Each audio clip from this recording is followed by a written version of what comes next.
les amis, j'espère que vous allez très bien. Aujourd'hui, je vais vous parler du deuxième chapitre de la boîte à merveilles et on commence tout de suite. Premièrement, le narrateur nous raconte les heures interminables qu'il passe au Msid. Le Msid, c'est l'école coranique où il apprend le Coran. Il nous parle de son frère, il nous le décrit. C'est un homme pieux, c'est un homme qui est très autoritaire et qui finira par taper n'importe qui n'apprend pas sa leçon avec sa baguette de cognacier.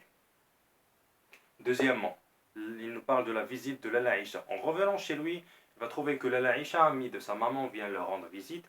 Cette dernière constate que Lala Zoubida, mère du narrateur, est un peu malade, et donc elle va lui conseiller de partir à Sidi Ali Bouraleb, qui est un mausolée réputé pour son pouvoir de conjurer le mauvais œil. C'est-à-dire, en des mots plus simples, vous allez partir au mausolée, vous allez faire un certain nombre de rituels, et hop, vous serez guéri. C'est de la superstition. Ici, dans le mausolée, il va commencer à nous décrire un petit peu ce qui se passe, comme ambiance, comme rituel. Il va nous décrire le lieu aussi.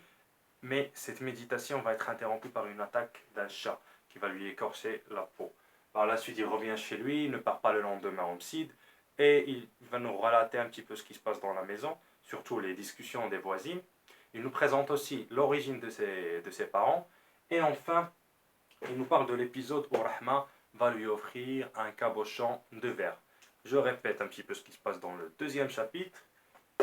Heure interminable au Msid, visite de la Aïcha, visite de Sidi El Bouraleb, attaque du chat, discussion des voisines, l'origine des parents et l'offre de Rahma.